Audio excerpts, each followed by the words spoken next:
Good on her. Good on her for being disciplined about it too, because Yeah. that's hard to do. So, if you haven't listened to the last episode, definitely go back and listen to it. Do you know how to pronounce her last name? Lebinsky? Lebinsky? Okay.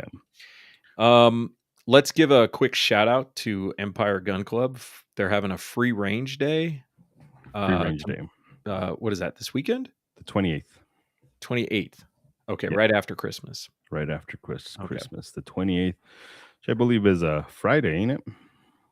Oh, no, I think Friday Oh, it's is a Sunday. It's a Sunday. Sunday. Yeah, Sunday Yeah, is the it's a 28th.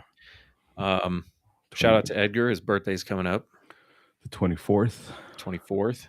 Going to be 35 years old again. Married for 30 years. Married for 30 years. That's one of the kind of decent things about my life is that I've always looked 40. When you're 25, you look 40. When I was 25, everybody was like, "Oh, I thought you were 40." Like, nah. Let's see. Donations. Donate to the podcast. You can do that in the super chat. Right? Is that what it's Super chat. called? Super chat. You could give stickers. You can hype. Paid stickers. You can hype it up. It's silly, but the hype helps us out. So is that like an algorithm booster? Is that what that is? Yeah, it's basically, hey, I watched the show. I'm gonna give it some. It's an upvote, I guess, for those of you guys that are in Doucheland and you guys participate in Doucheland. It's an upvote. That type of shit. I just realized it looks like you're sitting at an adult desk as a child. As a child, I don't yeah. know what's in front of your I camera. had to switch cameras. This is my monitor. Okay. This is the other camera was up a little bit higher. Here, let me fix it for you so that you're not talking shit because you're a shit talker. I had to because you were talking. Well, actually, did you talk shit about me on my Oh, I always talk shit about on the you. last podcast? I always talk shit about you. There we go. It's easier to note the times I didn't talk shit about you on the podcast. I have that many fingers. Yeah, so donations very important to the work that we're doing. Very important to the work Edgar's doing, and donations are how we run. We don't have any other. We don't have a money fairy, as I tell my classes. We don't. We're working on it. Hey gun websites. We're slowly working on it. We're trying to get better. A big thing about running a 501c3 and the way my brain operates, and for good or bad, it operates that way. And I'm not very good at asking for money. I know it doesn't seem like it, but it actually costs me emotionally to ask people for money. So I super suck at it outside of classrooms and outside of the podcast. And there's also this: you take money and then you're supposed to do things with it, and that's cool.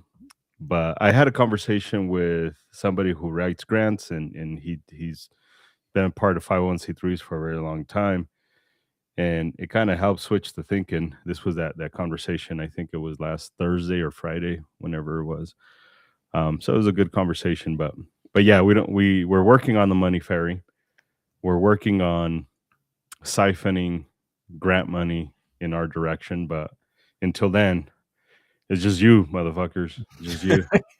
It's just you. Yeah, I had a guy at the class ask the very awkward question in front of everybody during the debrief. How many people don't donate? That's the opportunity to be like, well, let me pull it up. You didn't donate. You didn't donate. You didn't donate. That's what you would have done.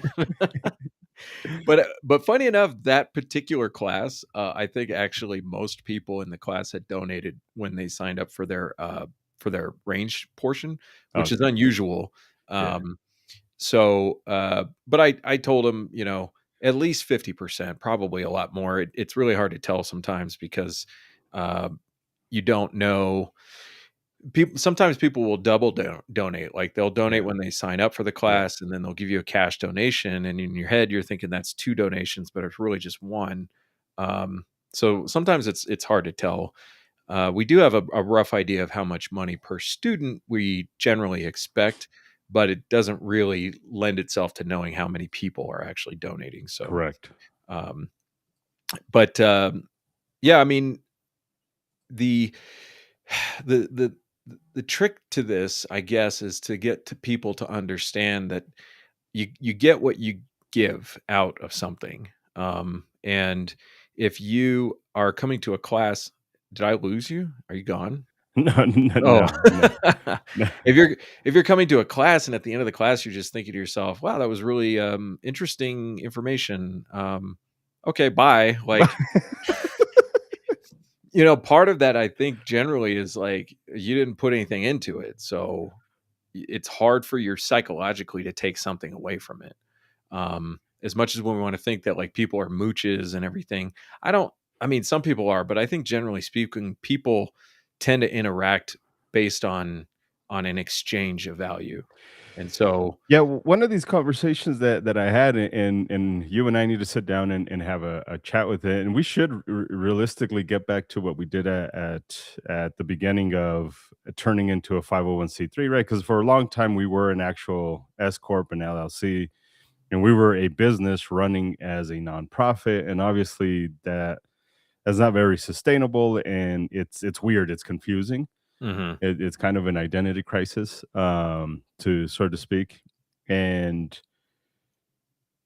at any rate, part of this conversation was his name is Chris. He's Doctor Chris to you motherfuckers, and, and he said he was talking about 501(c)(3) that he helps run, and it's a self defense thing for kids. And he says the reality is of the work we do is that you run into humans who you do the work for, but there's also people who are not your audience that end up in your classes, but they're not your audience. They were they're there on accident. They're there by mistake. Maybe they're helpful. Maybe they're not. He said, but those people drain the fuck out of your program. They drain the fuck out of your life. They drain the Mhm. fuck out of your emotions. He's like, so it's hard to separate the because for us it's guns for everyone. So yeah, I have this mentality. Well, everybody, like, yeah, everybody should, but not everybody should do it through guns for everyone. Mhm. And I think it's that acceptance of not everybody should do it through us. Yeah. Yeah. We are a charity. I don't go to soup kitchens just yet. I'm like 2 or 3 months away from there. Oh, Uh, they're gonna say meals. uh, but I don't go to Let's soup see how the kitchens. super chat does. Yeah, I don't go to soup kitchens because I'm not there yet. Like I'm not in that position. Um, but I'm sure they have great fucking soup. Like I'm sure they have pretty decent soup. And it's one of those is changing the mindset of the student. Mhm. Um, that if you are participating, but you can afford $150 class, like it's kind of keep that in mind is you're not our demographic. You're not who this charity is for. And it's weird to say that. It's Yeah, weird because it's to also like, part of the reason it's free is for a moral and ethical reason, correct.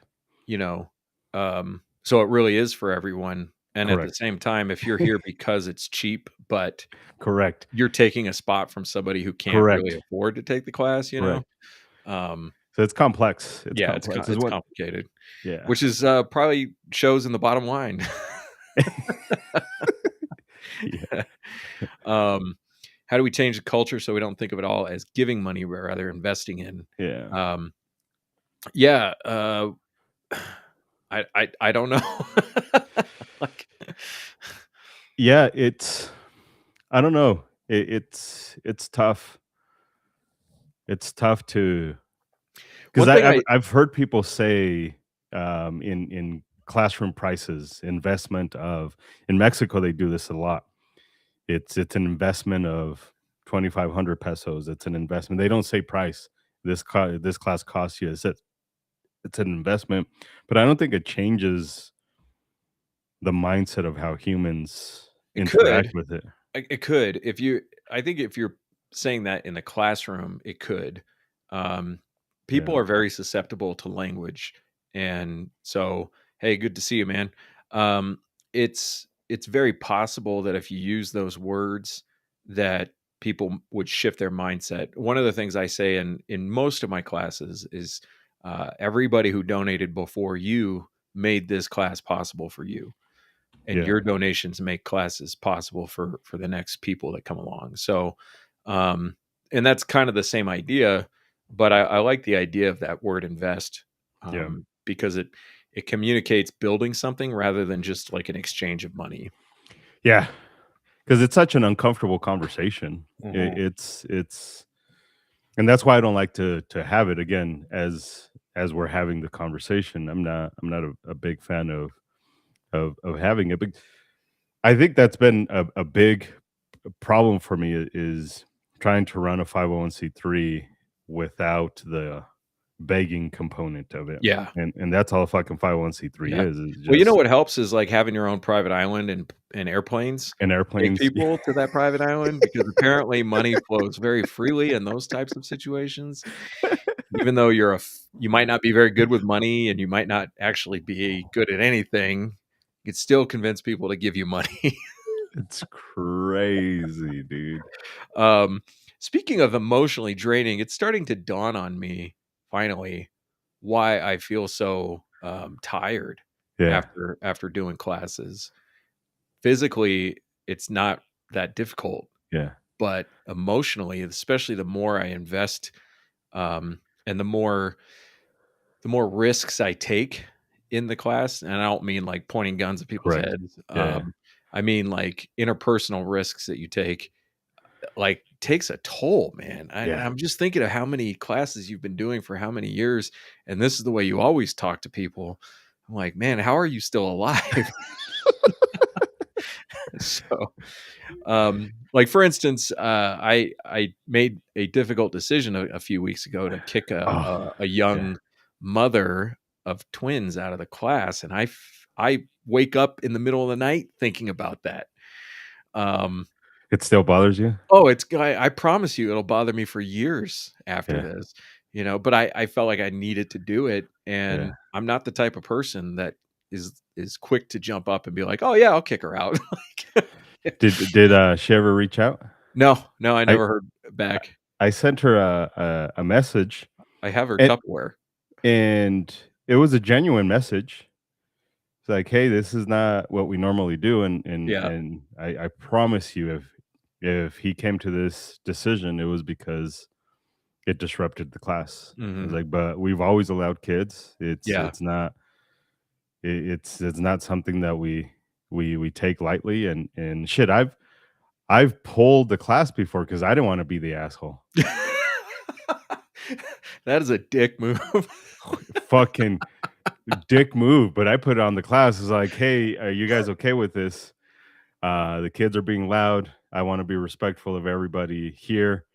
I was like, "But I'm gonna take a if they say she's gotta go, she's gotta go."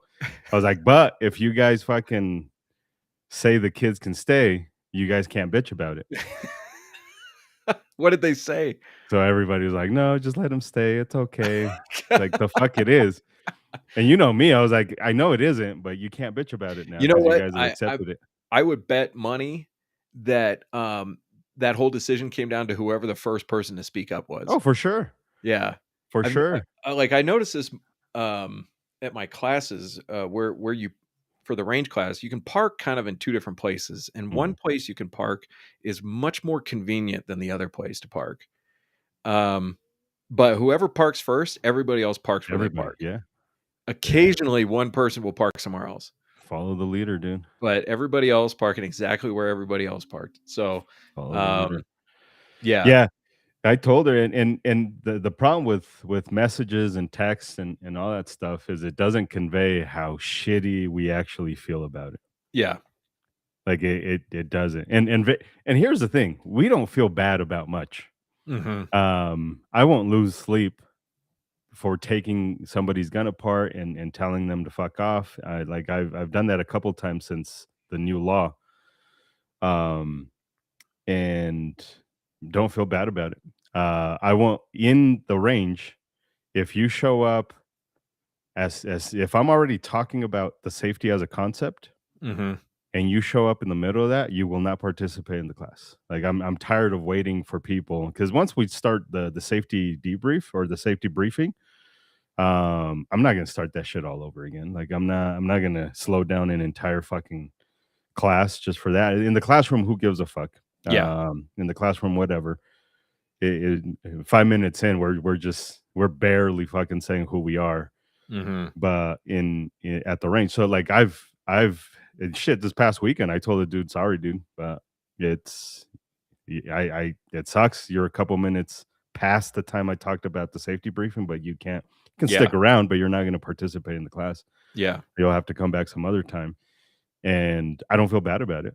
I don't Yeah. feel bad about it. But that one is as soon as I seen the text, I was like, oh shit. And then, of course, the you just, like, sent me the The screenshot with it saying underneath, "You dick." You did. I already felt bad enough. Yeah. So Um, if she ever listens, if somebody gives this to her, I hope she understands how like I wasn't even there. I wasn't even a part of it. yeah. You were And 75 miles away, and you were like,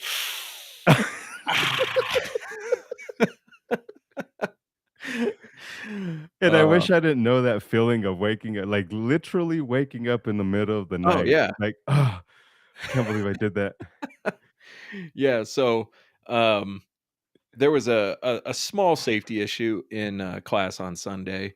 Um, somebody took their gun out of the holster in the staging area, and I told him not to do that, and, he's like, "Okay," and then he did it again, and then I got pissed about it, and, like, I'm like, "Hey, I told y'all stop doing that. Don't do that. You do not need to take your gun out of the holster." And, like, doing this as long as I've done this, like, that kinda stuff, it doesn't even I don't think about it. It happened. You just say Happens. it, you know? Yeah. But then afterwards, I'm like, "God damn, that was kinda mean." Like like, it wasn't mean, It is a safety issue. It needs to be called out, but I'm driving home from the range class. I was like, "Man, maybe I should check my tone."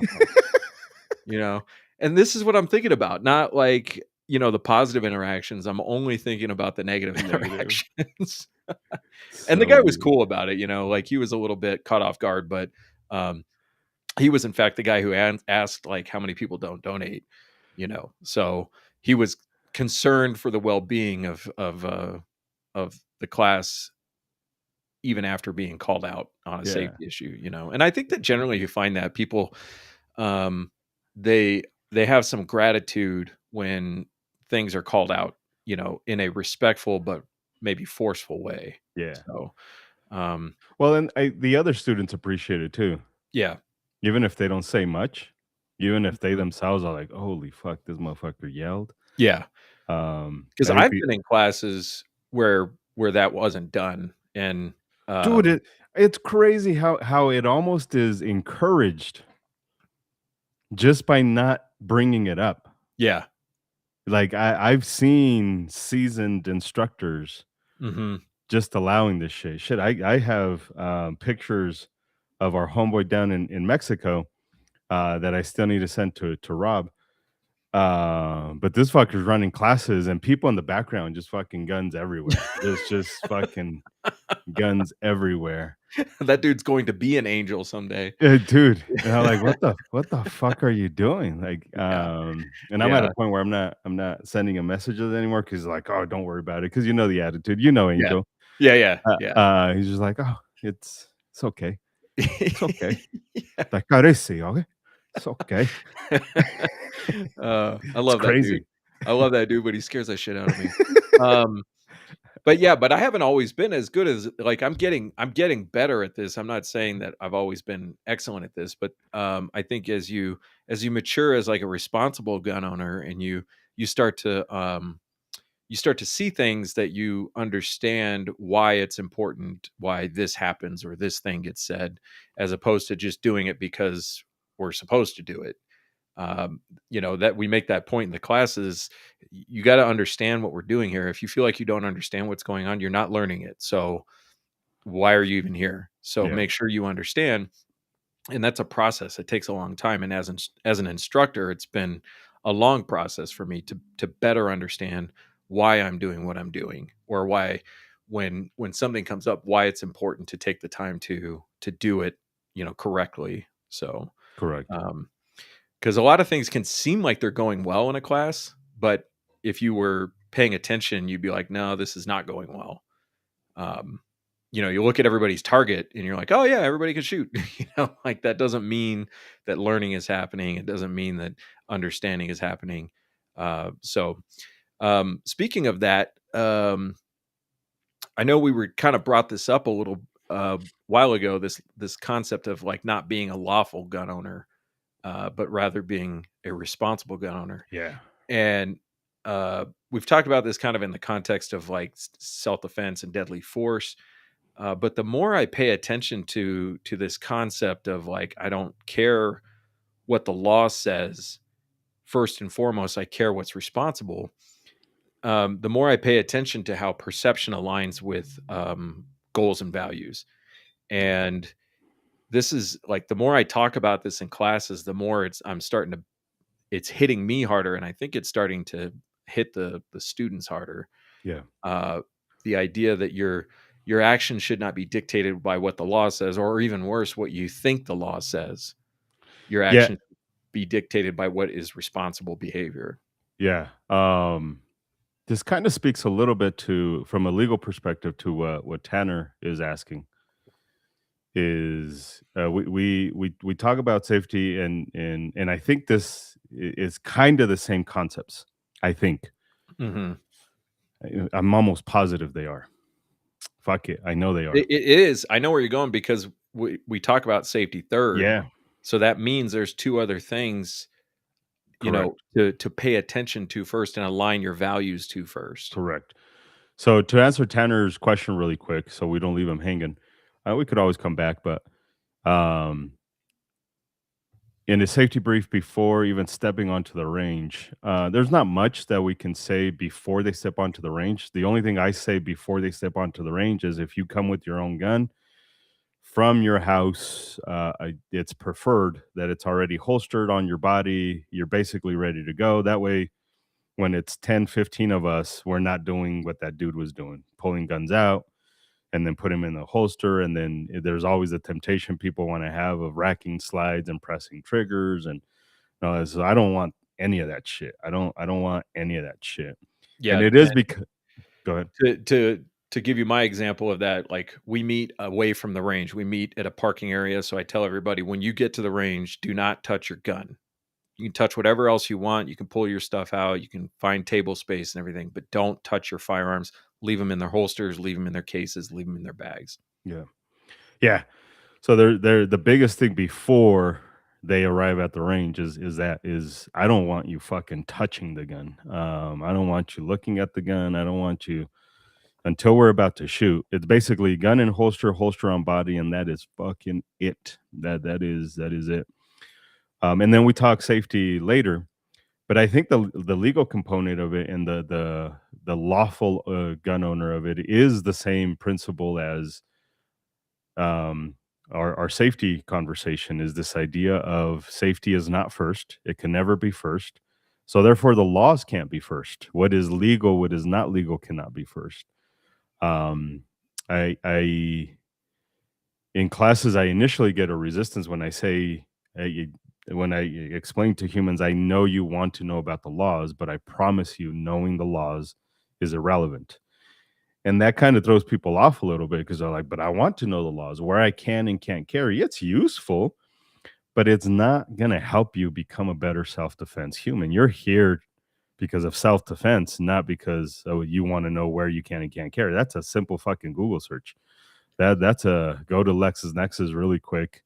And by the way, I'm gonna say, Shane, you're not gonna believe me anyways, and you're gonna go talk to AI anyways. Um, or you're gonna misunderstand what I say. Is like there's no classroom. So it is the same conversation is I'm at a point where even in safety conversation, I don't think the rules are as important as doing the smart thing. Mhm. You can have whatever rules you want to a certain degree, but if you're not doing the smart thing, like that dude who in your class, gun out of the holster, he's probably a gun owner. He's obviously he's probably been carrying for a while. He's owned guns. He follows the rules until he does something that's not smart. He was technically following the rules, I'm sure, pointing it in a safe direction, finger off the trigger, knowing your target with his beyond. He's technically, but it was still risky what he was doing. It was still It's unnecess- unnecessarily. unnecessarily risky. Yeah. It was unnecessarily risky. So he wasn't doing smart things, and Mhm. it's difficult to convey this idea of you have to do smart things. Fuck following rules if you're not doing the smart things. Yeah. Yeah. Um, so the idea of just for those of you who are not familiar, the idea of safety third is the first thing that, oh, there we go, not being first. What's first? Like, why are you here? That's first. What are you here to do? That's My the first thing. my goal. Because if it's not first, like, why are you then what do you don't belong here? Like, you came here to do something. And so that thing that you're doing is learning how to defend yourself with a firearm, in a defensive context. The second priority is, well, there must be risk involved in that. How are we going to identify those risks? Or let's go ahead and identify those risks. Mhm.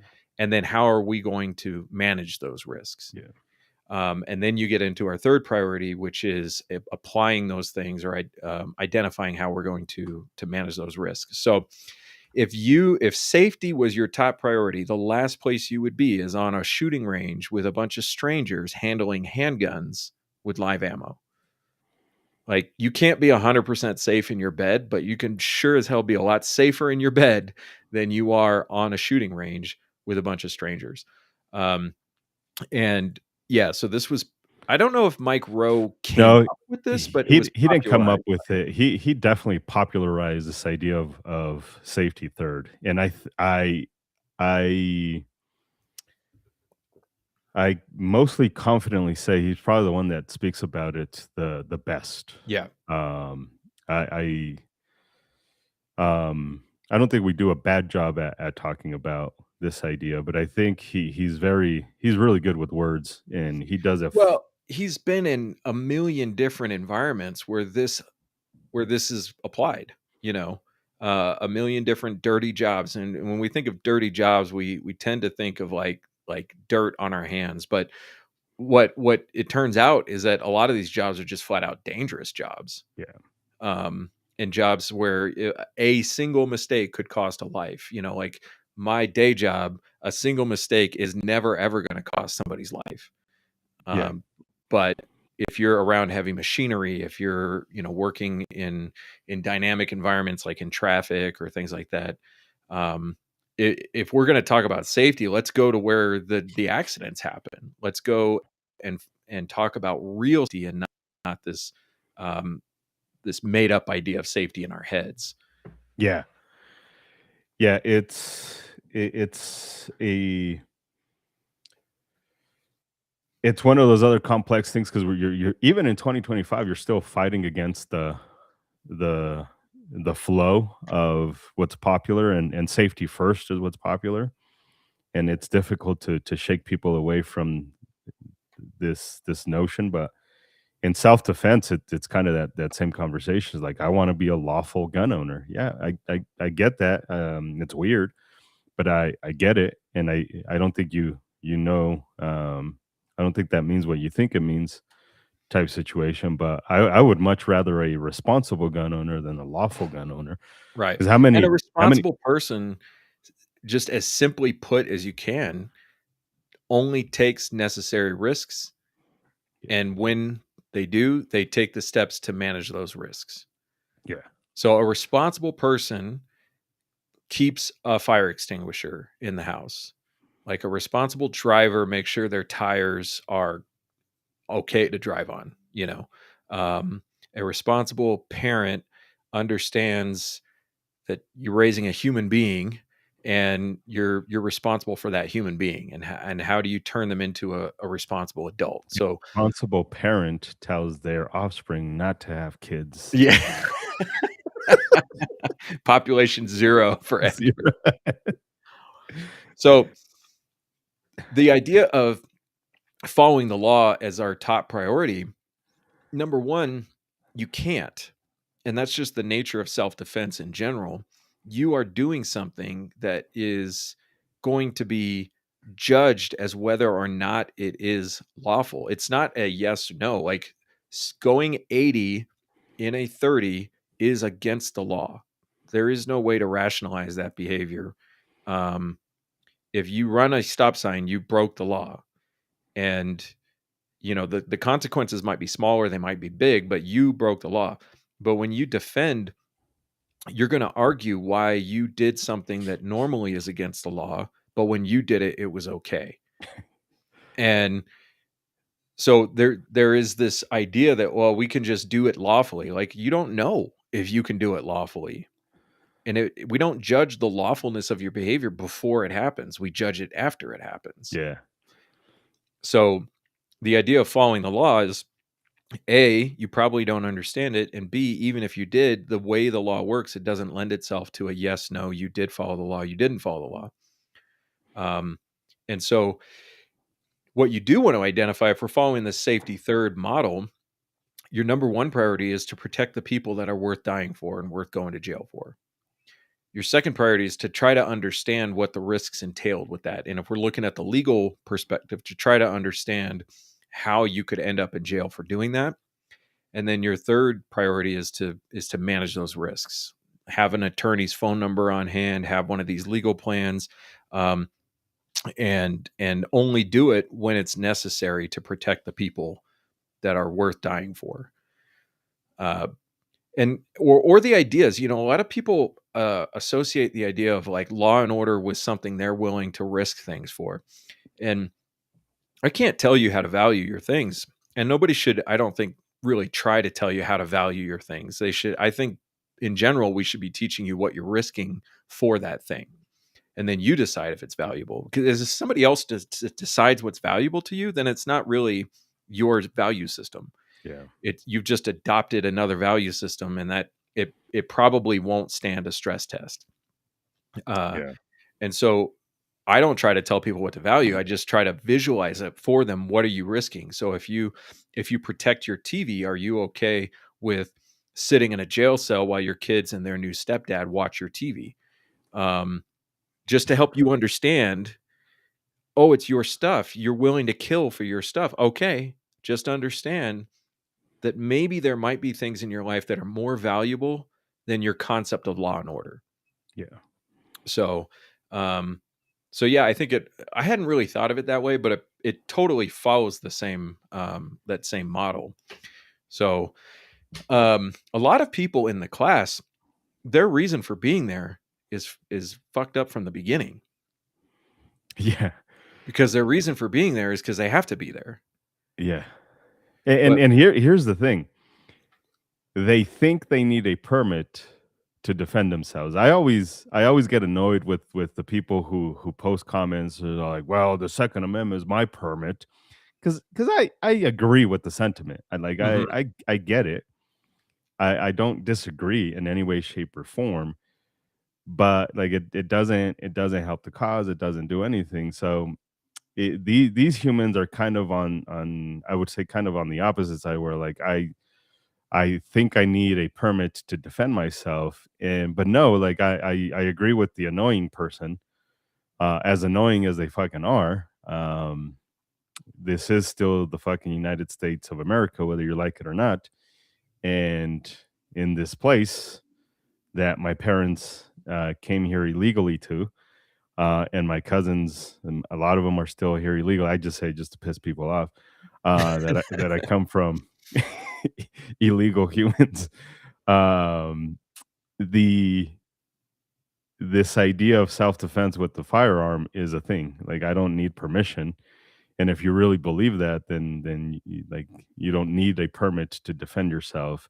And I don't think anywhere in the law does it say you need a permit to defend yourself. It just says you need a permit to carry a gun. But it goes back to the value system is people have bought into this idea of lawfulness, and anytime a law passes, well, I got to follow that law now because I'm a lawful human being. And oh, another law passed, so I got to follow that law, so I'm a lawful human being. Instead of I'm just going to do what's right. Is it not lawful? And a lot of people put way too much weight on whether it's lawful or not instead of is it right or wrong ethically and morally. Right. Um, And a lot of these people would tell you, like, I don't agree with these laws, and I don't agree with this law. But then they agree with some of the laws, and then they attempt to build their patterns of behavior around what's lawful first. And to some degree, I understand that because, like, life is complex enough, and sometimes we need just a template to put over something and say, okay, this is at least my starting point. Like, how am I going to do this lawfully?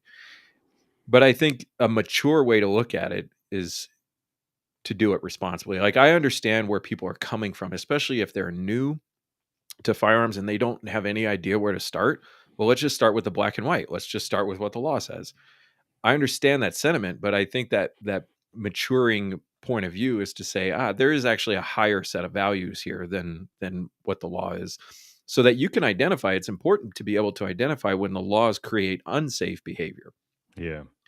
Um, that's a more mature way to approach it. So, just as an example, the storage laws for keeping a rifle or a shotgun in your vehicle, uh, the rifle or shotgun case does not need to be out of view in order to be lawful. So you could take that rifle case, lock it up, and set it on the dash of your car, and that's lawful behavior. Not that anybody would, but a lot of people think to themselves, well, it's secure because it's locked up, and then they don't consider the fact that the gun is visible. And, But there are many people who would do it just because it is lawful because they're guided only by laws.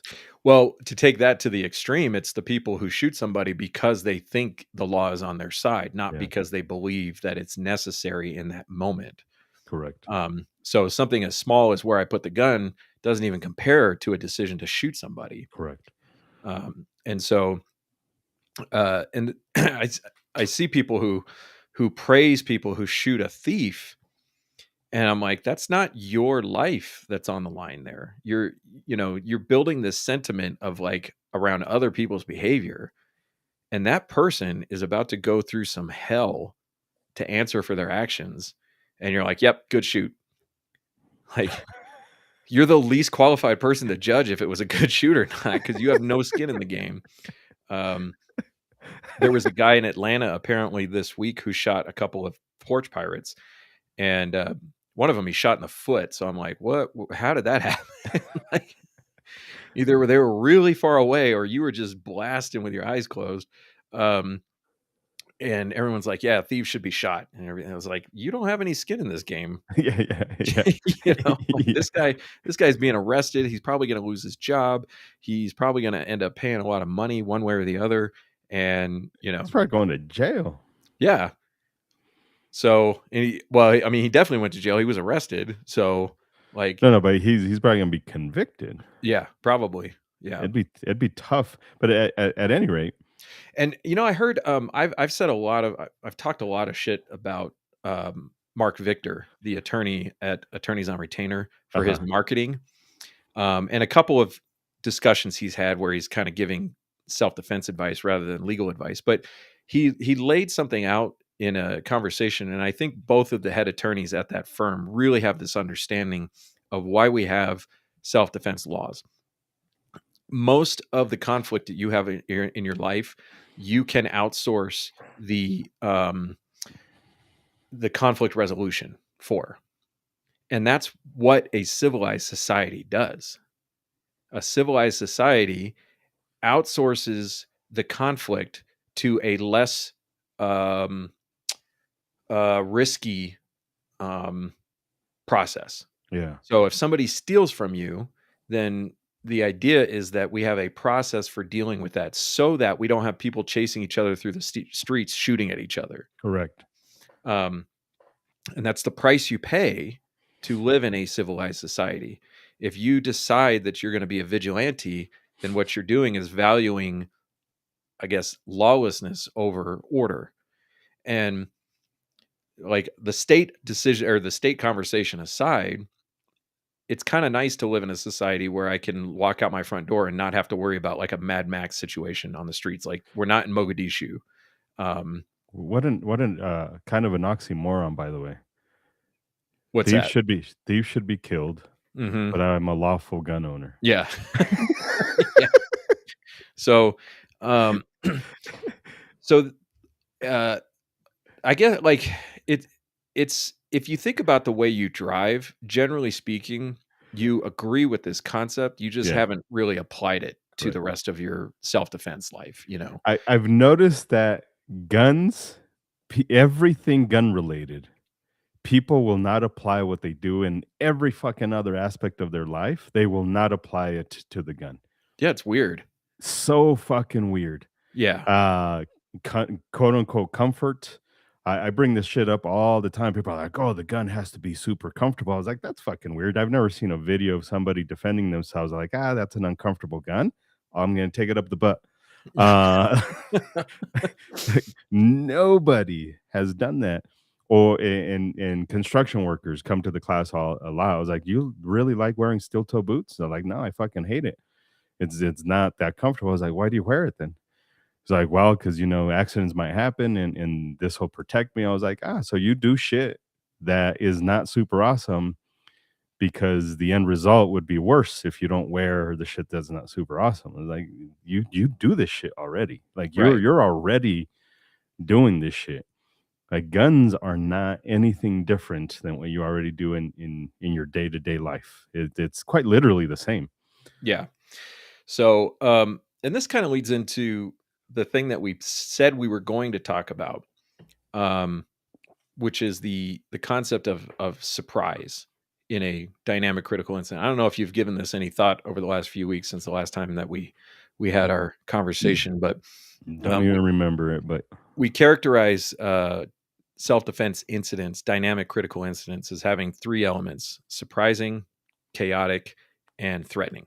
yeah, The chaotic one, like, there's nothing that you can really do about that because once it happens, like you don't know what's going to happen moment to moment in the fight. correct. The threatening element is kind of tied to the surprising element because in an offensive environment, the more planning, the more mental preparation you have for it, the less threatening things might feel because your brain has already prepared you for that dangerous environment. The surprising element, generally, we don't have any control over this, but in some environments, we have more control than others. Like in your home, you have more control over what is surprising and what is not. If you fortify your home, better strike plates, better doors, better locks, fortifying your windows with some security film or better locks or better quality windows, what you're creating is time. And time is directly tied to how surprising something is. And I think that kind of ties into this. Is this protecting your stuff? Is if somebody,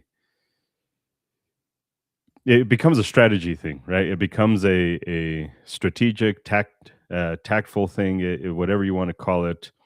Instead of somebody came into my house and I didn't know what they were going to do, so I shot the fucker. It's not even protecting the criminal; it's protecting yourself from a potentially deadly criminal. Because most of them are, they just want to steal your shit.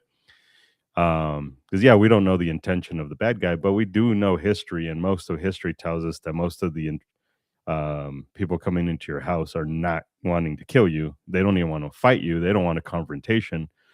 They just want to take your shit. Most of them. Can you put his quote up there again so I can read it out loud for Yeah. anyone listening? Oh, and Isaac is. Oh, there we go. Oh, I don't know. For those of you guys not watching, Isaac just teleported into Oh, my a microphone thing died.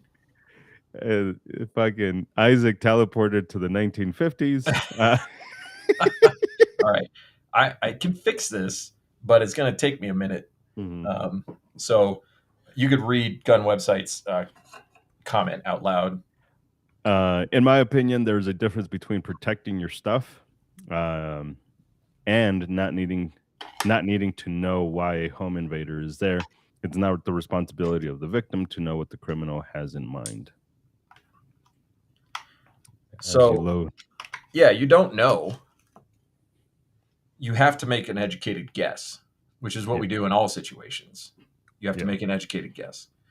Um, and what are you risking with each of those decisions you make? So I think what Gun Websites is trying to say is you don't really know, and the stakes are very high if you're wrong. Keep talking. Correct. Let me grab some batteries. Yeah, and that's part of the surprising element. This is why we highly discourage choreographing your self defense. Most, if you look at a big chunk of training for self defense, a big chunk of training for self defense is very choreographed, very staged. Follows a lot of military tactics, a lot of police tactics. And military and police tactics, if we're being honest, it has a level of anticipation. I know it's going to happen. Um, Very rarely are military people put on a plane against their will to go fight a fight that they signed up for. They kind of knew what was going to happen. If the Orange Man decides that we are going to go into full on war with Venezuela, nobody in the military is gonna be like, "Ah, it was a surprise." Like, no, like he's been bombing these motherfuckers for the last month or so, maybe a little bit longer. Like, it's not a surprise if in a couple months he's like, "Yeah, we're gonna fucking just take over Venezuela really quick." Nobody's gonna be surprised. There's a level of anticipation to need to shoot. That's not the same as you being home and then surprise, motherfucker. And that has more to do with training than it has to do with am I being lawful or responsible or anything. Because I would still argue that my mentality is I'm not there to fight for the TV, and my training is going to be around defending humans, not defending the TV. In other words, if somebody's breaking in my front door, I'm probably not going to rush for the front door.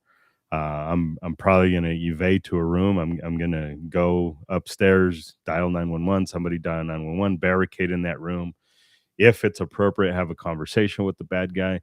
But most humans believe if I get woken up at 3 o'clock in the morning, I'm just gonna start slicing the pie, and then I'm gonna look super cool with the helmet on and my night vision goggles. And it's almost like they have prepped their brain for the most deadly of circumstance instead of I don't want to be involved in a gunfight, so I'm going to minimize the potential of me even getting into a fucking gunfight. But understanding that surprise, motherfucker. So part of the idea of the home defense is like if I can take steps to add time to Yeah, my response, yeah, and I train for defense, not for choreography or planning to protect things, that or offense. for Let's make offense.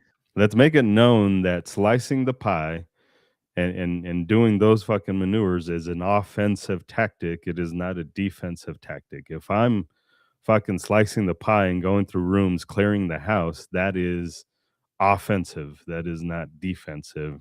Even in a home invasion, your tactics are offensive. And I'm not saying legally. I'm speaking from a tactics point of view.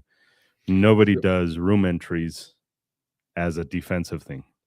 So if that's how you're preparing and you give yourself more time, then ideally you'll give yourself more time to assess the situation with better information Yeah. and make a better choice. And better choice might still be to shoot the bad guy, but you're closer to doing it because you believe you need to in that situation, as opposed to not having a plan and just respond or reacting to it, or making a decision based on, well, they're in my house, so I could shoot them. Which, You by know, the way, if the bad guy dies and they need to die, like, no, and I don't think I think we have to make it clear. I don't think Isaac and I are feeling bad for for the fucking intruder. Yeah. Like it's not that. Like if one of my friends was like, "Ah, fuck, I just killed somebody. They came into my house. I didn't know what was going on." I'm not gonna feel bad for the bad guy. It's gonna suck that something tragic happened, but I'm not gonna sit there and be like, "Oh, let's fucking light a candle for the bad guy that invaded my friend's space and pushed my friend to the point where they needed to defend themselves." Like we're not saying that, but there's a higher responsibility to myself and my family to also not be so quick to use the gun because it increases risk. It increases risk, and you are not risking a few dollars here. You're not risking your TV. You are risking your life and the life of the lives of the people that you do care about, Yeah, and not just your lives, but your livelihood, like your hopes and your dreams for how you plan to live your life. yeah, So, um, I agree. You don't know their motivations when they're in there, but if the idea is I don't know their motivations, so I am not going to have any other response other than to just start blasting. That's still not a defensive mindset. That's not a responsible mindset. The mindset should be I am going to do what is necessary to protect the people that I care about. And if that's your goal and if that's your value system, then your perceptions in the fight are more likely to align with what is necessary as opposed to what is permissible or lawful. Um, and and if you get into the science of perception, it's very clear that your perception is aligned with your goals and your values. That like it's becoming more refined science all the time. yeah. But even at the molecular level, the way your brain operates is based on motivations and rewards um, and avoiding negative consequences. And so if it's framed as a legal question, then your perceptions are much more likely to align with what you think you are allowed to do versus what you believe is necessary to protect the Correct, most important things. correct. Um, and I've been listening to a lot of Andrew Huberman's podcast. If you're not familiar with Andrew Huberman, he does a kind of a well, not kind of he does a science based podcast, and his background is visual science. But he has a lot of guests on who touch all different types of science around motivations and perceptions and habit building and all these things. And he did a really interesting episode recently about the visual systems with another guest, and having this stuff in mind, it just becomes more and more clear that your ability to process information, make sense of that information, and then act on that information is very closely aligned with what you want out of that situation. As counterintuitive as that might seem when somebody's kicking your door in, because we tend to think of the threat response system as a single system, and it's not really a single system. It's a bunch of systems built into working together within a system. So that's why we stress that so much. It's like you don't have time to say all of this stuff in a class, but we have time to say, think about what's most important to you and think about how you're going to protect those things that are most important to you and understand the risks of protecting those things. Yeah, the toughest thing is to convey the idea that you don't know how you're going to protect the things. So learning how to defend those things is learning how to work with that very complex system in your brain and kind of understand how it works and it operates. And it's something that is so tough to tell people to do is because basically what we're asking people to do is, hey, just for like 30 hours in 1 week, go learn about how the limbic system works and go learn about your body's natural reactions. Because I truly do believe that, and I've been saying this to kind of challenge myself because I'm afraid that not too many people challenge me in class, and it sucks. Occasionally, I get one or two people, but I've been saying this more and more out loud, is people want to argue mechanics in a classroom like, well, I prefer doing this. I don't give a fuck. Like, I don't give a fuck what you prefer. And it's not that I want you to do it my way. It's just if I'm driving a fucking car, like, do you think I'm gonna have proper posture and proper fucking finger placement and proper grip? And like, if my ass is on the ground because I tripped right before I shot you in the fucking face, do you really think my kinesthetic alignment is gonna be super fucking awesome? Like, I think we're worried about mechanics a little bit too much. They matter. I'm not saying they don't fucking matter. And if we're gonna be in the class, let's do them properly. But I think you and I both know is understanding how your body works, regardless of how it executes that in the moment. Your body's gonna do a series of things, and there's no untraining that. There's no unfucking yourself from that. It's gonna happen. Telling humans that, and expressing to humans what is really important in a gunfight is difficult because it's not cool. It's not douchey. There's no zins involved. There's no there's no overlanding involved. There's no tattooing involved. So It's I base think I have a it's basically video. Ben Stein Mhm. fucking trying to take roll call, and then here comes fucking Bueller telling Yeah. people to ditch class. Like, it's one of those things. It's I think I have a video that kinda illustrates this. go. I'm not certain, but, I wanna give it a try. You probably saw this story, when it came out. This is, I don't know, a few months old.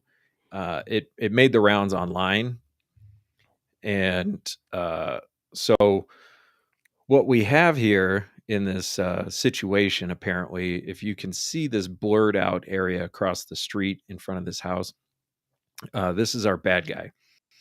And it sounds like this house belongs to him, and maybe he shot some people in this house. He ends up, I think, setting this house on fire.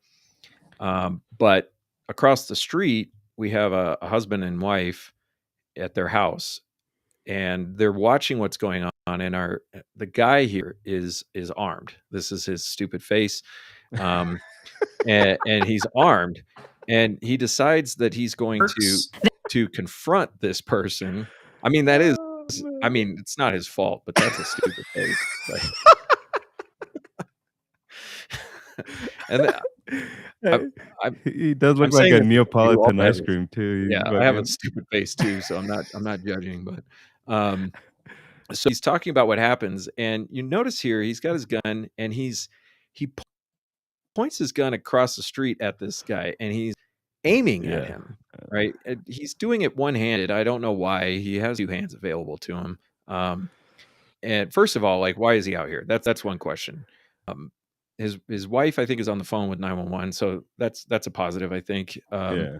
But if you're going to be, if somebody's acting erratically outside, why would you put less barriers between you and that person? I know you have the cars, but your house is a barrier behind your house. You could go behind your house and have a better barrier. So he's pointing the gun. So he's planning, like, this is a planned response. He's aiming, right? He's getting ready to shoot, and then he doesn't shoot. And he brings the gun back down again. And then the guy shoots at him, and he, without any planning at all, just raises the gun and fires. Bang. Like, there was no aiming there. There's None. no, like, there was no, like, cool guy Instagram pose. Like, he basically just raised the gun and fired, I guess you could say, instinctively. And I just noticed this, like, this is planned, didn't shoot, and then bam, that was unplanned. And actually manages to hit this guy from this distance with this shot. Hits him in the leg, I think. He's gonna credit it to his training, I bet you. Yeah, yeah. He's gonna Well, say, "Well, in the my video, training." when they're talking about it, he says, "I was in the military." So Call my training. And this is so this is where it's so difficult because dumb luck is a thing. And come on, like that was lucky. Good for him. I mean, it worked out. I wouldn't have put Yeah. myself in that position. I'd probably be inside like a little bitch. Um, I don't know that I would get that house across the street is not that important to me. So I probably wouldn't have done it, but I don't know. I wasn't there. Um, we talk a lot about this in classes when this shit comes up. Is you see the difference in a very he had the anticipation to need to shoot. Like he was kind of prepared, but he was not expecting to be shot. Like it wasn't serious. And then he went into improvised self defense. He quickly went into improvise. It was a quick oh shit. It was no longer choreographed. It was no longer let me just point my gun just to feel cool and sexy and all that shit. It was like, oh shit, this is real. Took a shot, lucky. It worked out. Yay for him. But it's hard to argue this in class because he's gonna say it was because of my military training. I Right. bet you he was a cook in the fucking military. He's a pogue. Uh, which whatever. Um, good for him for being a cook in the military. Not to knock the cooks in the military, they need them. We need cooks in the military, but that's not why he hit him. Like, let's be honest, that's not why he hit him because he's got military training. Yeah. So Tanner said the tricky part of the concept you're speaking of now is that you can be a responsible gun owner that is not a legal abiding gun owner, and at the end of the day, not being a legally abiding gun owner is going to F you in the end. Maybe, but a responsible gun owner is going to avoid unnecessary risk. That, like that, if we're putting the priority there, so we'd say, well, I carry a gun with me everywhere I go because I know that I'm responsible for my safety. But if you try to walk into a federally controlled environment with a metal detector and security guard, and you're like, no, I'm just being responsible. Well, no, you're not. Like you are taking on a legal risk that is higher at that moment than the risk of you being unarmed. Yeah, Could you get shot in a place where there's controlled access? Yes.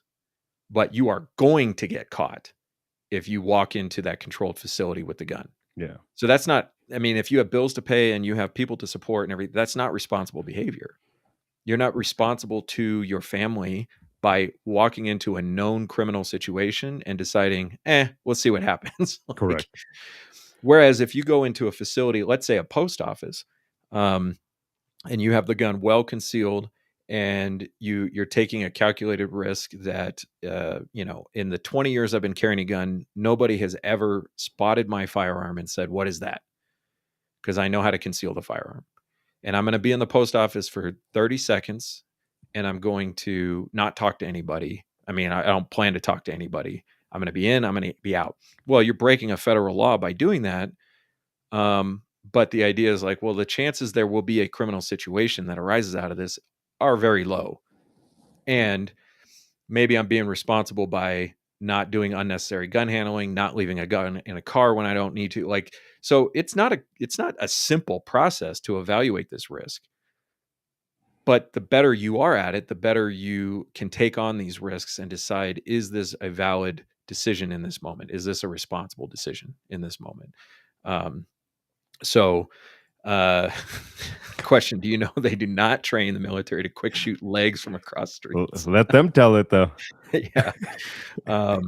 So gun website says military law enforcement have huge resources, legal justification, often training specific to the event, shared understanding their role in the mission, etc. Yeah, generally I think that's true. We could take a traffic stop as like a situation that they train extensively for, and it's something they do a lot of. So walking up to a vehicle when you don't know who's in the car and who might be armed and how do you handle that situation, that's a situation a typical civilian is not going to find themselves in very often. So yeah, dedicated training, resources, qualified immunity, which we could just kind of briefly describe as the benefit of the doubt, um, legally speaking, But as a citizen who's preparing for self-defense, none of that matters to us. None of that matters. Like, well, cops get this. I mean, well, if you're not a cop, then what does it matter? You have to think about you and your behavior and Yeah. your risks and how you're going to handle those. Yeah. The shit that that surprise doesn't afford you is the preparing for, because I don't know what the fuck I'm preparing for. Hmm. Like I don't know what the fuck I'm preparing for. So, like in the home invasion scenario, I've fortified my doors to give me more time, but I don't know how many people might be trying to come. Have I no don't know when. I don't know why. I just know that if they're going to come in the door, dude, I I'm can I'm make that. saying like something as simple as I'm taking a shit is Hmm. going to slow down the way I respond to the situation. Hmm. If you knock at my door when I'm watching TV, I'm probably gonna get up and investigate because I'm one of those weirdos that like the fuck you knocking at my door for. So like I don't want to answer the door, but I go and investigate pretty good. But if I'm taking a shit, like I'm not gonna want to get up and investigate. Like I wanna finish this. It's Right. bad enough that my whole life is one long shit interrupted by life. Dude, Uh, you have I was gonna say you have no idea, but you absolutely do have some idea. it just right now, this is interrupting my shit. Like, Yeah. it's the last thing I wanna do is interrupt it with getting up, but it might be the bad guy fucking wanting to not hear somebody come to the door so that they can break in. So, like, that changes everything, but it's this idea of I'm gonna prepare for my self-defense, like that. What is the self-defense though? Like, what is it? What is it? And And I the think, it's like, what makes this so important is because every other decision you make about how you're gonna prepare flows from this decision on what you're gonna value. So, if we're talking about preparing for home defense and, um, how like, how much am I going to invest in fortifying my front door? Well, I have a gun, so what does it matter? Like, yeah, that's that's yeah, the wrong value system, uh, because if your value was to reduce negative outcomes with firearms and to protect the people in your home, then why wouldn't you spend the $50 to reinforce your front door? correct. So, because people want to get in the class, they want to talk about tactics, they want to talk about the best bullet, they want to talk about the best gun, and all the rest of your decisions are going to flow from your understanding and your valuing of the situation. So, um, I remember the first time I sat through Pincus's home defense class, I was like, When does he talk about the gun?" Eh, But the way he structures that conversation is like, you might need a gun, but your goal is to protect the people in the house, and yeah, that's not just the firearm, that's a bunch of other yeah. things. The very first conversation is we call it home defense for marketing because that's what people know it at. But we're not Mhm, defending the home, the actual home. It's still self defense. Like, we should still not confuse home defense or any other defense with car defense or business defense. And no, it's still just humans. Like, I'm mhm, here to defend humans. And if that shit gets in the way, and if that was a part of defending humans, then it is what it is. But my job is defend humans. And sometimes, to gun website's point, is like, I don't know, it happened so quick, I didn't have time. I processed the information that I could and I made a decision. And to kind of answer Tanner's thing a little bit is, yeah, you might do what you think is lawfully correct, like defend your home, and still see legal consequences. So you might be fucked even if you do follow the law. We see plenty of cases where you look at it from our perspective, just nobodies on TV or on YouTube or whatever, and it's like, what the fuck? Why are they in jail? Like, why'd they get charged? Why are they convicted? And it seems like they did everything correct, but the jury and the prosecution team felt otherwise. And this is why putting too much weight on the law is no bueno. This is why choreographing and not I can't think of the words. It's just not allowing. It's so stupid, but this idea of just being present is something that gets talked about a lot. And in self defense, that's all you can be is just be present. It's so stupid, but Well, it's it's the ultimate form of assessment. Like if you are approaching a chaotic situation with the um, with a preconceived notion, then that will color your perception in chaos. yeah, So if you approach a situation with a preconceived notion of what you believe is lawful behavior, then when you respond to the chaos, it will be, is this lawful or is that lawful? Is this lawful or is that lawful? yeah, And not with that more objective point of view of like, what is necessary in this moment, given the information I have to protect the people in this environment. So, um, and this gets into really nerdy stuff, but I have been um, like my own, let's say, to go along with your idea of being present, my own perception of my spirituality with my role as a father, as an employee, as a citizen of my city and my town, as somebody who lives in my house, like all of that just reinforces my understanding of how do you value things and then how do you act out of that value. And so being present is good advice in any situation because you yeah, need to be able to respond to what is happening in that moment. You can't avoid having values, but your values need to be aligned properly in order for you to get the best outcome. And I would argue that in a home invasion situation, there's no good outcome. correct, Like the moment somebody targets your house, there is no good outcome. correct. So the best outcome is different than a good outcome. So and like this is, yeah, I mean this is complicated stuff, but it's also if you can communicate it in the class of just shifting people's perspective a little bit and then reinforce that with some examples and some understandings of how things actually work, not the way things we believe things work. We see this all the time with people and their ideas of how politics affects self-defense.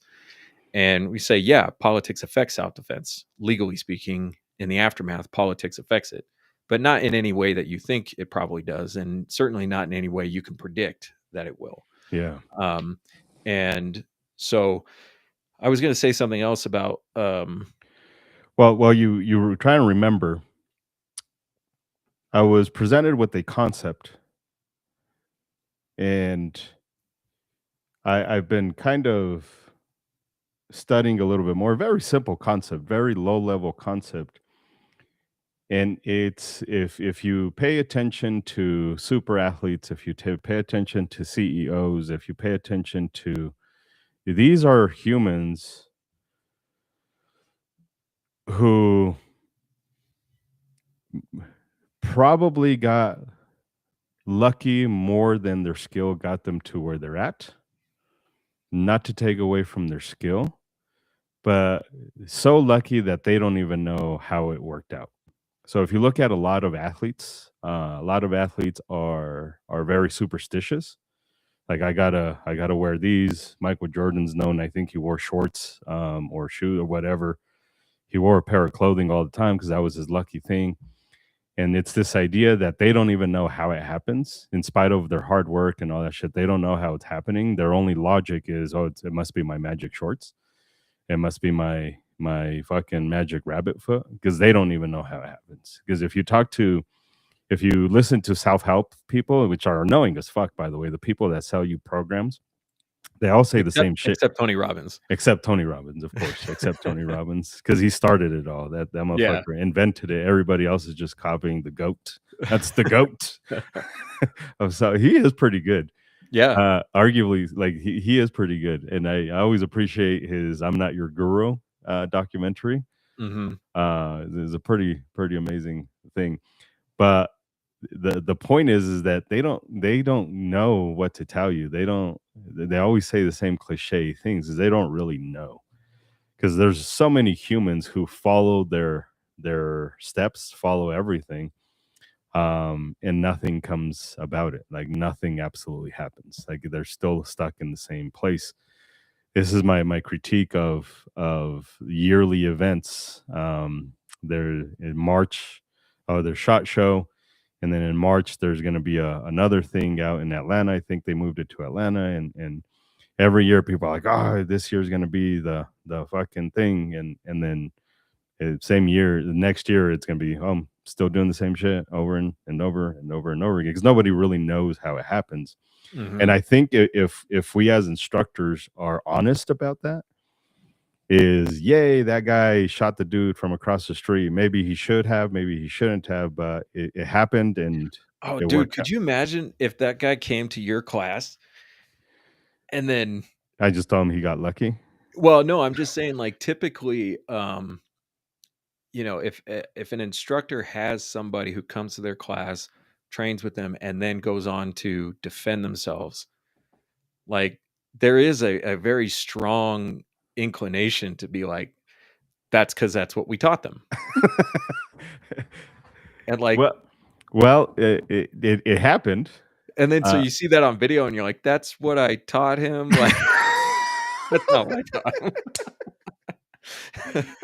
it kind of happened because I had one of my students. You can find a story. He defended himself outside of his house near Sloan's Lake here in the Denver area, and it was all over the news.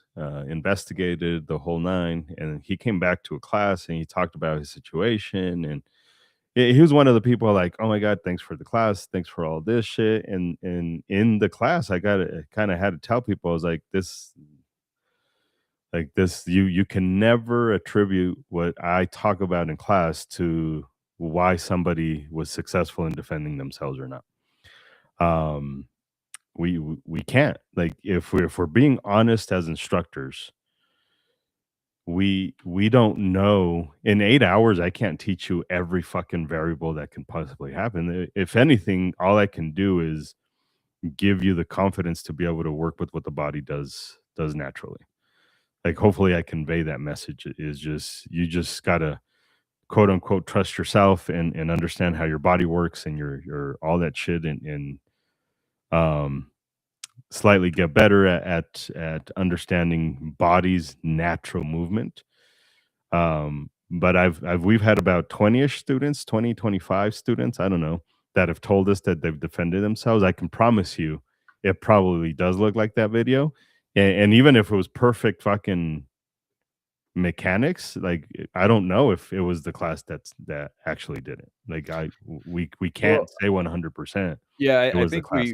we certainly have to start out from the point of, like, it may have helped, but the defender, own your response.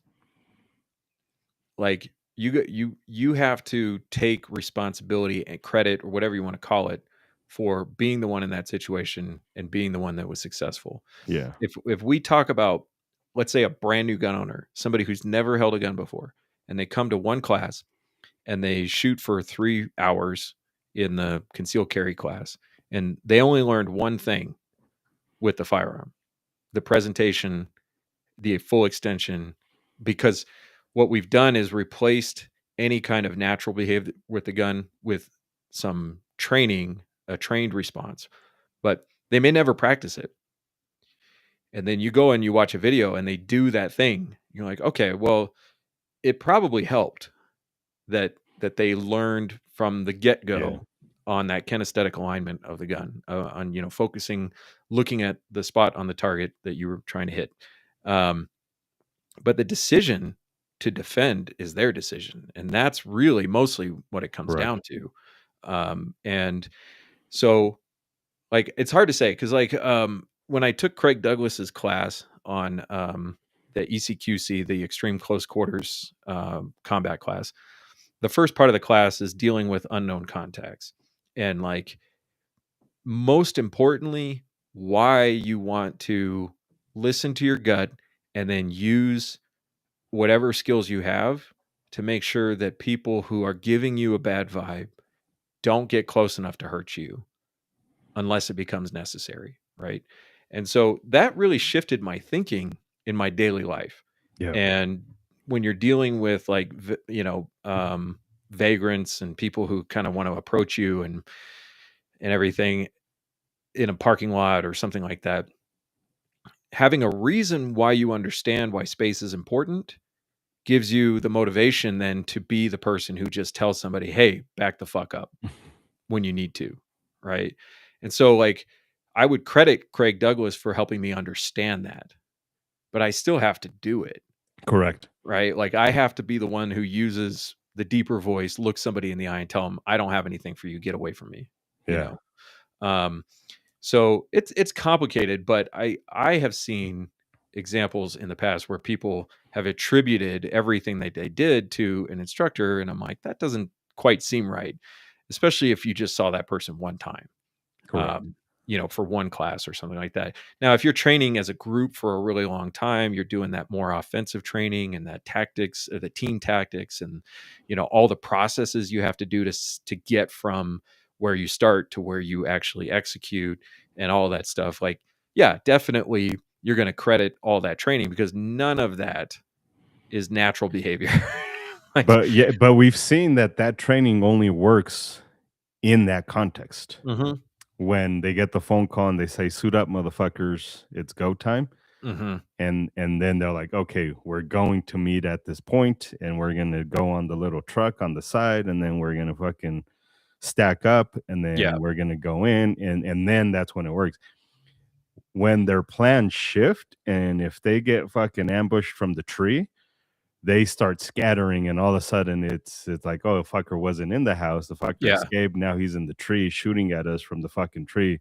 All that shit just went out the window. Like, and you see a yeah. shift because that's happened plenty of times where you And I see think these. in my ignorant point of view, the big key in that moment is how good is the leadership in that moment. Yeah, How good is the NCO or general or whoever's in charge of that group? How good are they at keeping that group disciplined in the moment? yeah. Um, and you see that. I mean, this has been true of combat for since humans have been around. Like, the more organized and the better leadership, usually the better outcome. I think this Um, this happened. We have a video here in Colorado from, I think it happened. It was the one down in Centennial. If I'm not mistaken, it was um Butler's student. mhm. And I hate to say it that way, but that's the only way I think I can make the connection where they knew he had a gun. They were trying to stack up to go in, and then he started shooting, and then you can kind of see the officers fucking scatter. And it Mhm. was no longer let's stack up orderly. It went from we're gonna go in there as an offense to this motherfucker shooting through the fucking wall. Now every kind of quote unquote every man for himself Yeah. type situation.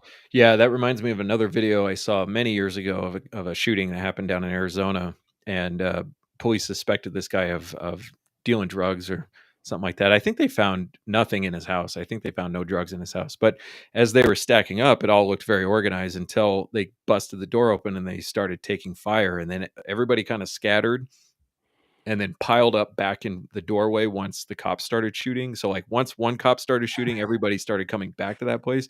And one cop is reaching over the heads of his fellow officers, It's just shooting. blasting with his handgun, with his head down, like straight up snack bar style, with his I'm hand. sure they taught that. I'm sure they taught that. That's exactly how they learned it at the police academy. Um, yeah, when the training fails to meet the chaos, then it is very likely that the response is going to be a disorganized, unplanned response. Um, Correct. I kind of agree with Rocket Man. Kind of. The luck equals preparation plus opportunity. Because it goes back to what you're talking about. The preparation isn't the skill or anything like that. It's switching the mindset of, oh fuck, I don't give a fuck what tool I have. I'm going to do the smart thing. I'm going to do the responsible thing. Opportunity, unfortunately, we don't decide. And I think that's the biggest issue is like we do not decide when that opportunity is going to come up. But the preparation is, I don't think it's what humans think it is. I think it's a simple, am I willing to defend myself? Am I not willing to defend myself? And that's it. Do I have the confidence to stand up to the bully, to the bad guy, to the thief, to the whatever? Like, do I have the confidence to do that? I think that's all that means. I haven't been able to prove otherwise because there's Maybe so not many. even the like I don't even know if it's the confidence because I think there are people that if you ask them, are you willing to stand up to the bully? There are people who would tell you either I don't know or no, I'm not that kind of person. But then when the situation is forced on them, the things that they really care about rise to the top. Yeah, Like I don't know if I could confront a drunk armed person. I don't know if I'd have the guts to do that.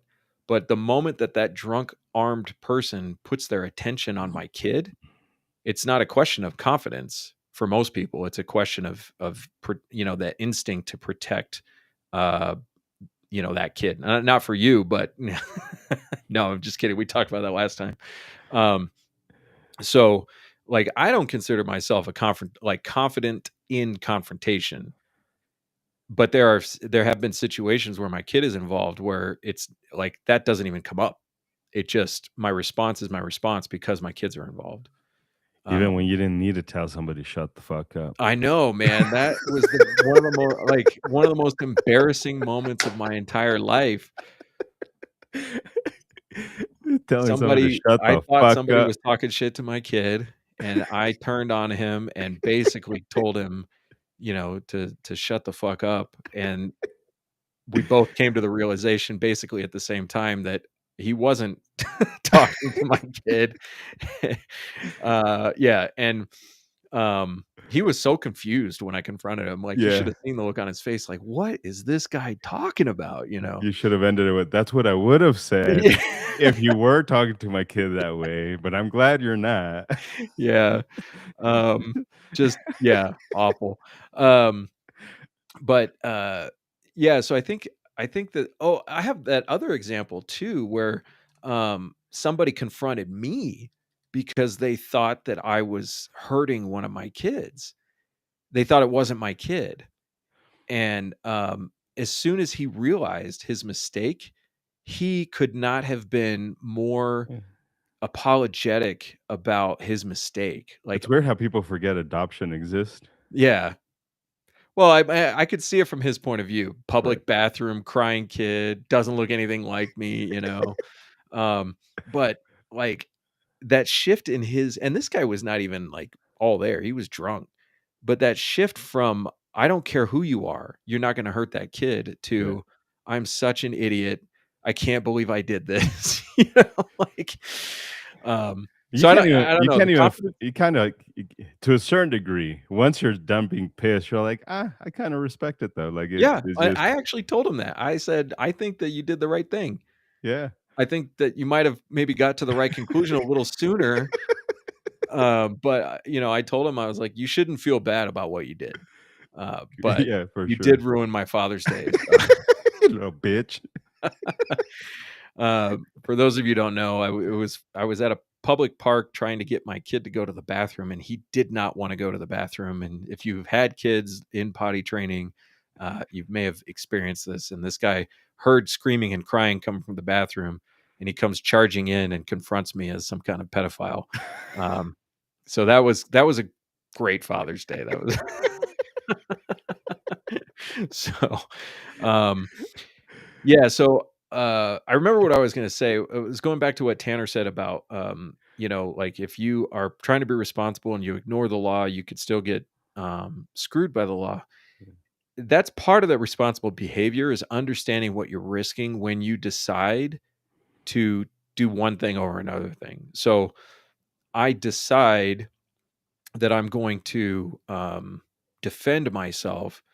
I understand that I could go to prison even if I feel like I did the right thing. Yeah. So that's part of the mature understanding of the risk, that when we talk about safety third, um, that second step of identifying risks, you need to take a close look at that. You need to understand that to the best of your ability. But then you have to make a decision at some point with the information that you have. Correct. And that's an adult decision. That's why we call them adult decisions, because you're supposed to have been able to weigh the risks and benefits, as opposed to a kid whose brain has not really matured to the point where they can do that reliably. Speak for yourself. Yeah. Speak for yourself. Yeah. So we talk about that brain developing at different rates, and like the frontal cortex developing last. I think to some degree, this is not a very scientific opinion. This is just an observation. A lot of that development happens when it needs to happen. And the longer you go without needing to make those kinds of decisions, the longer it's going to take your brain to develop the ability to make those decisions. So in your case, having to figure out where you're going to live when you're 13 years old is different from somebody who's trying to decide like which Xbox game they're going to play, you know? So, because we tend to think of this like, well, it doesn't develop until you're 25, and that I don't think that's really true. Scientifically, I know it's not true. It's a continuum of development. Yeah. And also from a point of view of, if you have kids who are making grown-up choices at younger ages, then that must stimulate that part of the brain to develop. Well, we talk about this as the warrior expert theory, though. Um, so maybe it has something to do with it, but there's enough evidence in anything you do that if you have enough recognition of a problem, the easier it is to solve that problem, whatever it might be. Because and it has nothing to do with my skills got better or anything like that. It attributes to it. Um, I can be a mechanic for a week, and if all you have me working on for a week is brakes and suspension stuff, within a week I can start to recognize a pattern. If this happens and this is I become an expert in suspension really fucking quick. Really fucking quick. This is why you take cars sometimes to a dealership and not to a general mechanic. And a lot of general mechanics will tell you that. Like, yeah, if you have a fucker working on a Toyota Tacoma every fucking day of his life, within a month, that motherfucker knows almost everything there is. What's common in a Toyota Tacoma. You take it to a general mechanic, might be a good general mechanic, but that general mechanic is kind of like, I don't know the problems with the Toyota Tacoma like a fucking Toyota Tacoma technician knows it. It's only because they've learned how to recognize the patterns and recognize the consistent problems with whatever vehicle it is. Yeah. Yeah. Um, Yeah. My I mechanic has been in that position where he was doing work for me for the first time on a specific vehicle, and he just told me like flat out, like, I'm going to tell you right now, I don't know what I'm doing. Like, I know how to change a timing belt, I know how to do this, but I don't know what's going on with your car. This is the yeah, first time I've ever worked on this particular motor. and um that's the he's an experienced mechanic. And this is what I talk about this a lot. Like, you can have all the experience in the world, it doesn't make you an expert. mhm, This guy is an experienced mechanic, and he's probably an expert in other engines. He was confronted with an engine he's never worked with before. He's not an expert in that engine. mhm, And if you are a mechanic, you understand that not engines are all the same. They're all internal combustion engines. The timing belt, timing chain, same shit, kind of. The way you get to it, the way you the fucking little tricks and the tools. Shit, sometimes it's tools. If you've ever worked on a foreign car, you need a fucking specialized star bit or fucking 50 millimeter crow's foot, and it's shit you won't encounter on a Chevy or a Ford. So like so it's in the problem of self-defense, the way we are approaching this problem is that we build skills and use tools that, according to probability, are more than likely to work correct. given what we know in general. about the Correct. human body, about firearms, about people who shoot guns and people who get shot by guns, and how brains work and all of that stuff. We say, according to all this stuff we know, and according to the most likely scenarios where you're going to need to use these skills, this is a set of skills and tools that we're going to learn. Correct. But as I've mentioned before, the way we teach the handgun is not very wide. Mm. It's a pretty narrow set of skills with the handgun. The reasoning behind it goes very deep, and the probability of those skills and tools being needed for that specific type of conflict goes pretty deep. Yeah. But the more things we add, the more likely they are to not work when we ask them to work. Correct. So, And then you have anomalies, right? You have anomalies that make headlines, mhm, and then people think the anomalies are the rules, like the mall. You wrote a pretty lengthy article about Elijah Dickin, and how his story was bullshit, but mhm. it was already too late. It Everybody was wasn't all, even his story, and that's the thing. yeah, It yeah, was it was a story about him, but it wasn't his story. yeah. I wonder if he ever sold his Glock for twenty thousand I think dollars. he did, but not for as much as he was hoping for. I think there was a bid that came up for $5,000 for it. So, um, It was probably a pity one too. yeah, it Uh, probably was. yeah. He's over So there making another account. yeah, yeah, he bought it himself. So for those of you not familiar with Elijah Dickin, he got involved in a mass shooter situation in a shopping mall, and the story was that he shot the bad guy 8 times from 40 yards away, and that's not what happened. He did shoot the bad guy from 40 yards away, but he also missed the bad guy from 40 yards away. And then he closed the distance and took some more shots, and then closed the distance again and took some more shots. And people were saying he did what was it, 10 shots 10 in shots. I can't remember how much time elapsed. And so you get all these people who are trying to shoot at a human-sized target from 40 yards away on a flat range in a certain amount of time. What they're not including in that time is the time he spent moving from one position to another position. They're And not including in that. not shooting and moving. Right. Moving and then shooting. Correct. And Yeah. not pausing for people to run between him and his bad guy, Yeah. and not telling his girlfriend to get down. Like, none of that was included in your stupid little drill that you did on the range. Not using a gun with effectively broken sights. Um, His sides were so broken? yeah, because he had wiped out on his motorcycle while wearing that gun, and there was damage to the gun. Now Oh, shit, I didn't the know that. sights basically worked, but if you picked up that gun and you were like, "Let me see how far I can shoot this thing," you'd be like, "Well, the sights look like they're damaged. Are they even aligned properly?" Yeah. So, um, if you go and look at the gun broker listing for his gun, you can see the pictures of the sights on there. So yeah, it wasn't his story. It was the news, it was the police, and it was people filling in the gaps with unknown, like, there's gaps in the information, so they just filled Correct. it in with whatever they thought. Correct.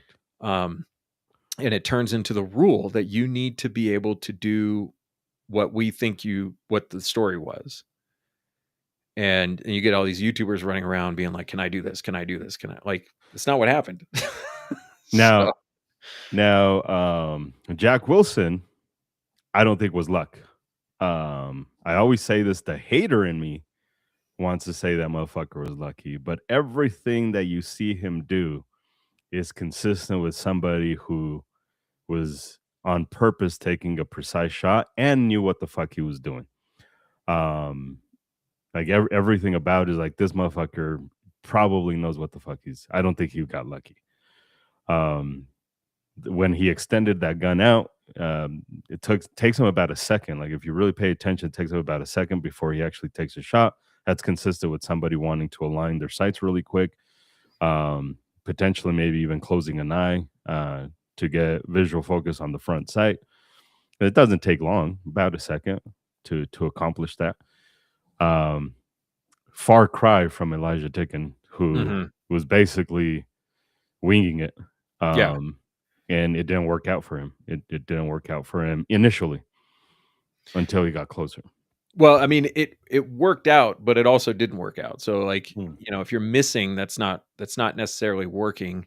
Um, I yeah. think from a point of view of like what is likely to work to stop a mass shooter, what we routinely see with mass shooters is when they are confronted with an armed threat, they tend to stop doing what they're doing. Yeah. So we could say even a Yeah. miss shot has the potential to stop the Correct. shooting. We're not training to miss, and we're not training to say like it's okay if you miss. But if we're asking if Correct. he was effective or not, probably he was effective. Apparently, there is video of the Elijah Dickens shooting, and I would bet we're never going to see that video. It's going to stay locked up on his attorney's laptop and the police officers' computers. Probably because it's Um, not favorable. well, like for whatever reason, I mean, there's all kinds of reasons from a police officer's point of view and from a lawyer's point of view why you wouldn't share information that doesn't need to be shared. Yeah. So so he was successful. Good for him. Um, was that a trained response? Well, we don't really know because we we can't really evaluate his training, and we can't necessarily take his word that it was a trained response because a lot of times the defender doesn't know. Um, was it dangerous? Of course, it was dangerous shooting in a crowded food court. Did he do anything wrong? I mean, if we just look at the outcome, we say tough to say he did anything wrong. Yeah. Nobody else got hurt. The shooting stopped when he started, and he, and he He didn't did go to kill the guy, prison. right? He did kill the guy. Yeah. I mean, he shot him 8 times. So, like, yeah, he killed him. Well, 50 Not that Cent you always got die. shot 9 times. Yeah, some people get shot 15 times and they don't die. They don't die. Uh, Yeah. so, and he is a hero. Like he's absolutely a Correct. hero for Correct. having the balls to and the wherewithal and the tool on him to do that thing. Yeah. But if we try to draw conclusions about what is necessary in a fight from that one very poorly illustrated example, we're barking up the wrong tree. Yeah, and we'll say this again in the podcast, and I'll say this a lot in class. People grossly underestimate how easy it is to shoot a gun. Like it's It's one of the most so common pieces of feedback I get in the debrief on the range is, um, if people are gonna actually give criticism, why didn't we spend more time learning about the gun? Like, it seems like it would have been time well spent to go over the parts of the gun and all this stuff, and the answer is, like, it wasn't necessary yeah, for what we were trying to do out here. I'm not trying to teach you the parts of the gun, I'm trying to teach you how to defend once the gun is in your hand, yeah. and that part's not that complicated. It's it's fucking easy. Yeah. Like that's what they forget. It's the difficult thing is the in between, oh shit, and then drawing the gun. Once the Mhm. gun's in your hand, it's mostly easy from there. Mostly, we do Mhm. see some retarded shit, but for the most part, it's the in between, making the decision, And finding I the would oppor argue that a lot of the retarded shit that you see on the range is happening because people are overthinking what they're doing. correct. They're getting Um, in their own way. they're getting in their own way. So, Yeah. um, there is an exception to that, which is the over 60-year-old male Okay. who is apparently incapable of learning new things. I run into this constantly where like the most difficult students I have in the class, and I don't mean personality wise, just overcoming incorrect things is dudes in their 60s and older. And I want to understand why this is happening. I ignorance? Maybe, but it's so consistent to Yeah. this specific demographic. Um Yeah, because we can't even say I'm being stubborn. We can't even say can't teach old dog new tricks because that's not true. We see old fuckers learning new shit all the time when they want to. mhm. Maybe it's just the I don't give a fuck anymore. Maybe it is that desire. But I don't know because one of the common things that I run into with this demographic is they're mentally get overwhelmed by what you're asking them to Yeah. do more than anybody else does. Got So it. I would say most of the safety issues I see happen on the range come from this group of people. And most of the inability to quickly remedy the safety issues come from this demographic. Yeah. So it's not like they don't want to be safe. I wonder if it's the attitude of I've made it this long, so obviously I'm doing something right. Yeah. Like it just like they forget that you survived in spite of yourself. Like a lot of old people, I used to think this was like, oh, that fucker made it to 70. Obviously, they're doing something right. Or we just don't let Darwin take its fucking course anymore and Yeah. we protect them. Like they survived in spite of themselves, Yeah. not because of themselves. And Yeah. we see this a lot in shootings is um we see a lot of humans do some really stupid shit. The guy in Brazil, we have the dude in the tent plays Mhm. the Brazilian REI. The very first shot he takes, he's looking at the ground. Mhm. He's not even looking at the bad guy. He draws his Mhm. gun, and if you play at full speed, it looks fucking incredible. And then you slow it down, you're like, wait a minute, he's not even looking at the bad guy.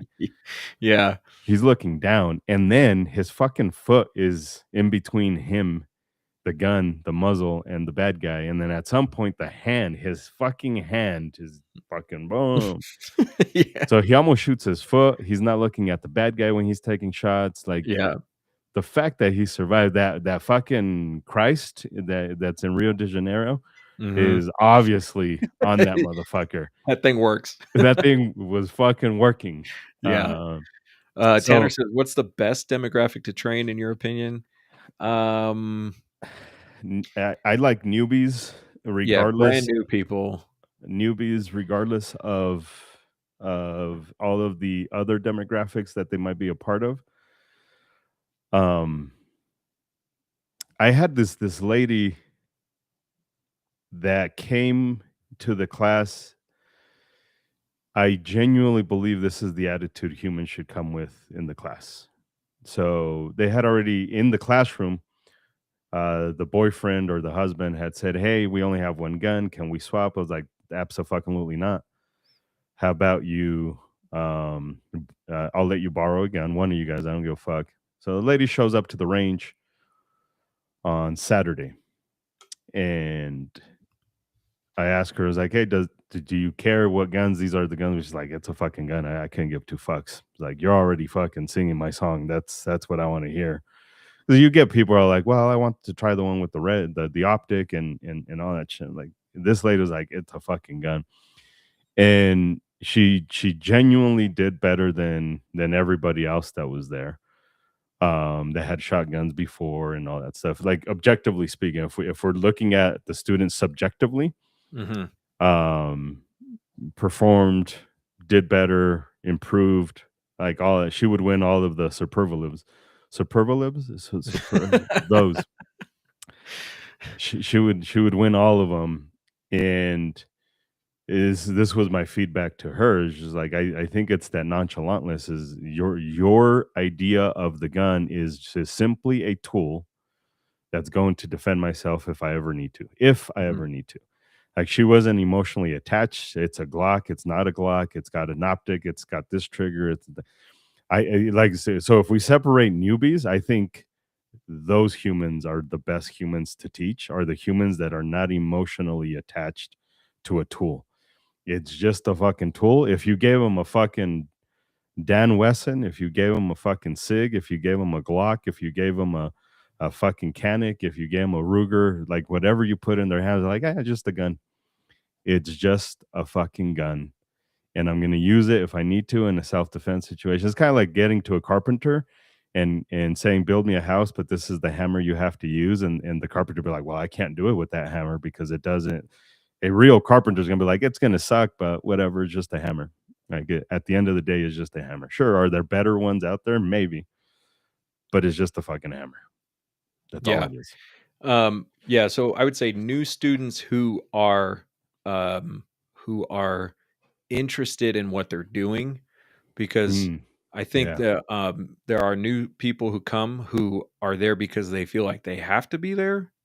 Either somebody talked them into it, or they're like, "Oh, I Yeah. want to protect myself and I need a permit, but I'm afraid of Yeah. this." And so it like no bad habits plus a willingness to take some risks, emotional risks, Yeah. mental risks. We're trying to reduce the physical risks, but showing up and not knowing anything about something, and then knowing that there are people there who supposedly know more than you, like that that you want somebody who wants to be there. Correct. Um, so um so Tanner said that's tough for me, not gonna lie. I don't know what part of that is tough for you. You have to tell us.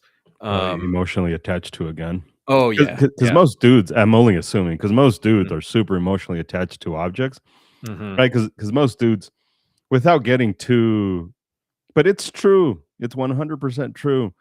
But most men in their married life and their home life, we're kind of the secondary, where we're not that important, right? Like it's we're there. We're just fucking there, right? We're Al Bundy's, if you will. Oh, have you guys gotten the package? Did you send us a package?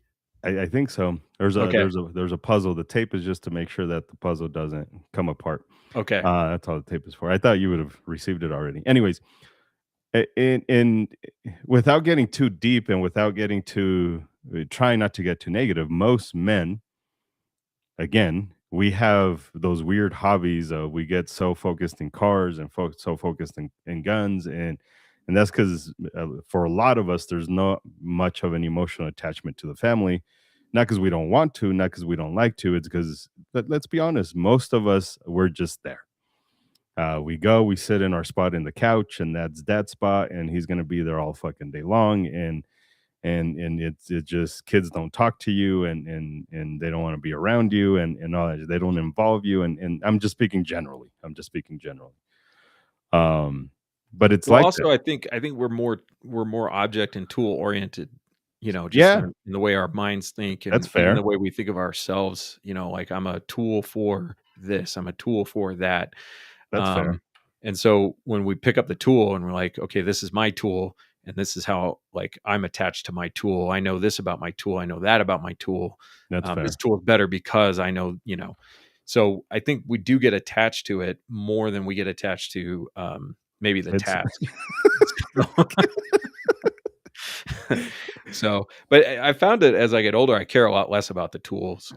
When we're talking firearms, like I have a couple things where I'm like, this was one of the first guns I had, or like this one, I just think it's like pretty cool. But when it comes to the self defense, I don't really look at these things as like objectively, this one's better than this one. It's yeah, more about, am I going to be able to apply my own me as a tool to this correct, thing, correct. rather than relying on that tool itself. The So, funny thing is, as we talk about this, there are guns now that we can't pay rent.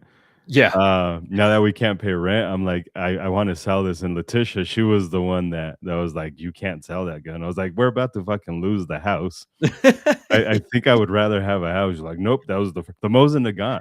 Out Yeah, of all the fucking guns, she's like, you're really gonna sell that one? I was like, yeah, it's just there. I'm not using it. I yeah, don't yeah. like it's just a Mosin. Like Well, it's it's one of just the only guns you have probably that's actually gotten more valuable over it like time rather than like less it's valuable. like Yeah, fucking 400%. I bought that shit for $75 and yeah, you can sell it for like 500 right now. yeah. So, And Tisha was like, "No." so like we'll be wrapping this up soon, but Tanner's point here is correct, but more importantly, I want the best that I can get when it could save my life or lives, or other lives when needed.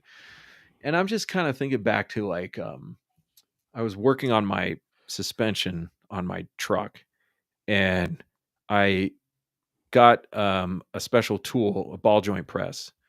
And I'm not an idiot. I know how presses work, Um, but I'm trying to use the tool, right? But I don't really know how the ball joint actually sits in there. This is my first time doing a ball joint. And so I'm like trying to make it work, and I'm trying to make it work, and I'm trying to make it work, and I'm trying to use the right tool and trying to use, and finally I just go and look at how the ball joint is actually constructed. And once I understand how the ball joint is actually constructed, I'm like, well, a torch and a hammer will solve this problem. And so I pull out the torch and the hammer, and lo and behold, it solves the problem in less than a third of the time it took me to even start using the ball joint in a way that would fit, or the ball joint press in a way that will fit.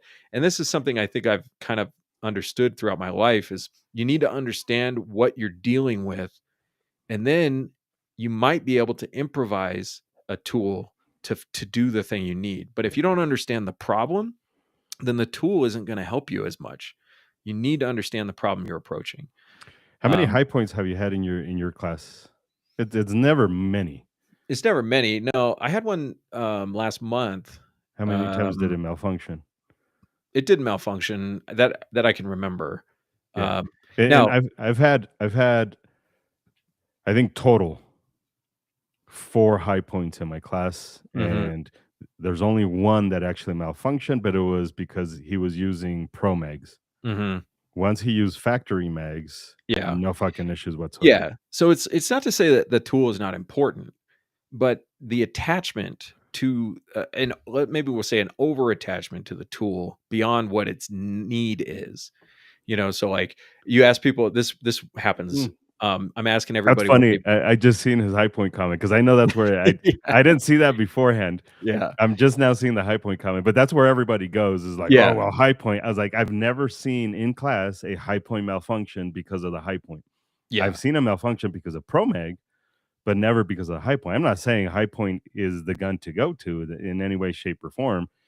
But if we're being honest, that gun, Demolition Ranch has a whole fucking video on how awesome those guns are and how unlikely they are to malfunction. But people don't want to hear that because it's not expensive, because it doesn't look cool, because it doesn't have the optics cut, because it's not douchey. It's not douchey. Right. Again, it's shitty for many other reasons. Yeah. Well, so you ask people, like I asked people in the classes, what did you bring? What gun did you bring? Because we're trying to find out safety issues if there are any, and it never fails. Somebody's going to tell you, I brought the Canik, blah blah blah blah blah blah blah, special ops model, and I'm like, okay, that's Stupid fine, gun, or self-defense. Yeah, and then when we get on the line and they pull it out, it's got the compensator and the cut slide and all this stuff. And I really don't care. I just need to know what's going on with your safety devices on your gun. And then you get other people like, what did you bring to shoot? And they're like, 9mm. and those two answers have no bearing at all on how that person is going to perform or how they're going to learn in the class. Correct. So again, I want to stress it's not unimportant what kind of gun you have. But if it's more important to you what kind of gun you have than that you understand the problem, then you're very likely to pick a gun that's not well suited to that problem. Correct. So Edgar's sponsored by High Point. I wish. Yeah, I wish. Actually, they don't have any money right now either. So I wish we were sponsored by any fucking most except Jennings. Won't take Jennings. Are they even in business anymore? I don't think so. They filed for bankruptcy again. That doesn't mean they're not in business, but so to your point, this is why I stress more for humans is like learn the science behind all of this because you learn kind of the hard way. But it's a lesson is you can have all the fancy tools in the world, but if you do not know how it works, it's not going to help you. Understanding the problem, the actual problem, understanding the concepts and the principle is more important than what tool you use. Yeah. Because I would rather a Jerry Michalik with a high point than a douchebag that's a Zinner in a fucking lifted Forerunner that just doing shit just to be cool. Yeah. Just to be cool, that doesn't know anything about something. Because Jerry Michalik with the fucking high point, and I'm not talking about his trickery. I'm not talking about all that shit. I'm talking about his understanding of how a firearm works and mechanics and all that shit. We can discuss self-defense later. I'm just at its core. Jerry Michalik knows about guns. I will take Jerry Michalik with a high point over any fucking douchey YouTuber with a $15,000 Terran Tactical Staccato Mhm. any fucking day of the week. Yep. Any fucking Yep. day of the week. Yep. All right. I think that's a good place to stop. We did 2 solid hours. Tanner, thanks for the comments and the questions, and gun websites if you're still with us, and Rockstar. I'm sorry, Rocketman RSR. Recommend. Um, Is it Tanner? Tanner the same Tanner on both? Yeah, Tanner is the same yeah. on both. And Joseph, good to see you again too. All right. So what do we got coming up? Things and stuff and all that stuff. We'll be posting. I did get dates for the intuitive defensive shooting class in March, so Nice. I'll post those up soon, and that's going to be happening in Colorado Springs. Excellent class, highly recommended, and looking forward to that very much. So, Yeah, buddy. um, Sweet. I appreciate you guys. GFEnational.com. Also, check out our SAFE initiative, gfensafe.org. gfensafe.org.